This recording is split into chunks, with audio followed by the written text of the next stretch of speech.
पिछले भाग में अब तक आपने पढ़ा, बिना सीढ़ियों के हवेली की ऊपरी मंजिल पर पहुंच जाना चंद्रिका को अजीब लग रहा था। उसे ये भी याद आता है कि गृह प्रवेश के समय उसने एक छोटे से मकान में कदम रखा था, लेकिन अब वह एक बड़ी सी हवेली में थी। वह अपनी सोच में डूबी हुई थी कि उसे उस रहस्यमयी दुल्हन के बारे में याद आता है जिसका पीछा वह कर रही थी, लेकिन वह दुल्हन वहां से गायब हो जाती है। उसकी सास दर्शना उसे वहां देख लेती है। चंद्रिका उन्हें अपने साथ हुई घटना के बारे में बताना चाहती है, लेकिन वहां सब कुछ पहले जैसा हो जाता है।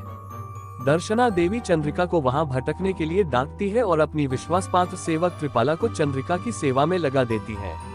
अब आगे चंद्रिका त्रिपाला के साथ अपने कमरे में आती है तो उसे याद आता है कि जब वह उस दुल्हन का पीछा कर रही थी तब वह दरवाजे से ही निकली थी, और इसी बीच जब दर्शना देवी उसके पास आई थी तो वह अपने कमरे के पीछे की बालकनी में खड़ी थी। वह बालकनी में कैसे आ सकती थी? बिना कमरे में गए बालकनी में पहुंचना नामुमकिन है, और वह तो कमरे से निकलकर उस दुल्हन का पीछा कर रही थी और कभी कमरे में वापस नहीं आई, तो फिर वह बालकनी में कैसे आई? उसे कुछ समझ नहीं आ रहा था। इसके आगे चंद्रिका कुछ सोच पाती कि तभी त्रिपाला की आवाज आई, आइए बहुरानी आराम कर लीजिए, थोड़ी ही देर में सुबह होने वाली है। इतना कहकर त्रिपाला अपनी लाठी का सहारा लेकर आगे बढ़ती है। चंद्रिका भी अपने कपड़े ठीक कर पलंग पर लेट जाती है और त्रिपाला भी उसी के साथ लेट जाती है। चंद्रिका की आंखों से नींद कोसों दूर थी। वह यही सोच रही थी कि जो कुछ भी उसने देखा और महसूस किया वो सब उसका वहम था या सच। क्या सच में कोई और दुल्हन उसके कमरे में थी? क्या उसने वाकई किसी का पीछा किया था? यही सब सोचते सोचते चंद्रिका ने त्रिपाला की ओर देखा। त्रिपाला सो चुकी थी, लेकिन उसके चेहरे पर अभी भी घूंघट पड़ा हुआ था। चंद्रिका को ये बात बहुत अजीब लगी, लेकिन चंद्रिका की त्रिपाला का घूंघट उठाने की हिम्मत नहीं हो रही थी। कुछ देर बाद चंद्रिका को भी नींद आ जाती है। सुबह हो चुकी थी और चंद्रिका अपने कमरे में तैयार हो रही थी। उसने आज हरे रंग की साड़ी पहनी थी और बालों में फूलों का गजरा लगाया था। आज वह शेखर को देखने के लिए भी बहुत खुश और बेचैन थी।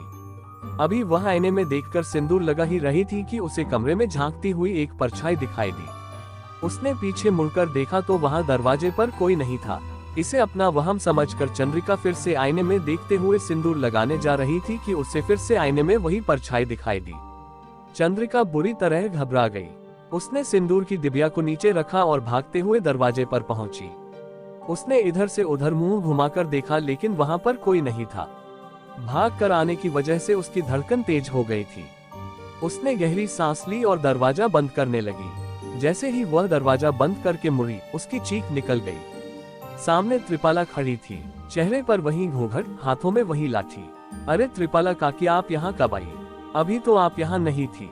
चंद्रिका ने एक सांस में पूछ लिया। जब आपका दरवाजा खुला हुआ था हम तो तभी आए थे बहुरानी जी, आपने देखा ही नहीं।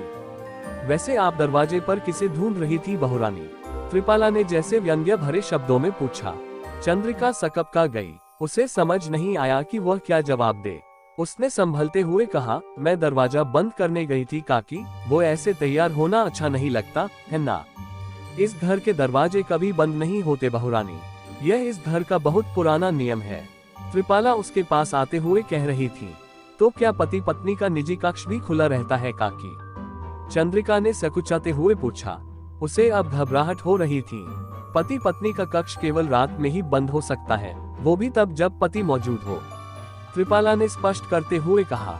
चंद्रिका को यह नियम बेसिर पैर का मालूम हुआ, लेकिन उसने बहस न करना ही ठीक समझा। त्रिपाला ने आगे कहा, चलिए बहुरानी, मालकिन रसोई घर में आपका इंतजार कर रही हैं। चंद्रिका ने आगे बढ़कर सिंदूर की डिबिया उठाई। वह डिबिया खोलकर अपनी मांग में सिंदूर लगाने जा ही रही थी कि तभी त्रिपाला ने उसे रोक दिया। रुक जाओ बहुरानी, आप ये सिंदूर नहीं लगा सकती। अब चंद्रिका हैरान रह गई। उसने पूछा, क्यों? ये तो पति की लंबी उम्र के लिए लगाया जाता है।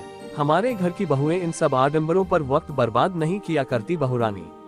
चलिए बहुरानी, बातों में काफी समय बर्बाद हो गया। इस बार त्रिपाला ने रूखे स्वर में कहा।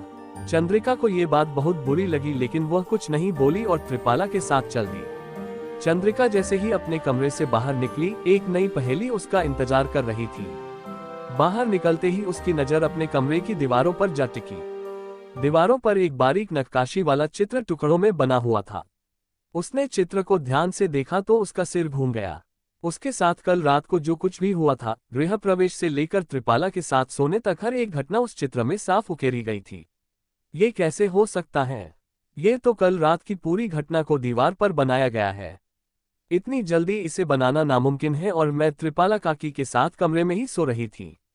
अगर यह चित्र रात में बनाया गया है तो किसने बनाया है और हम दोनों में से किसी को कोई आवाज क्यों नहीं आई?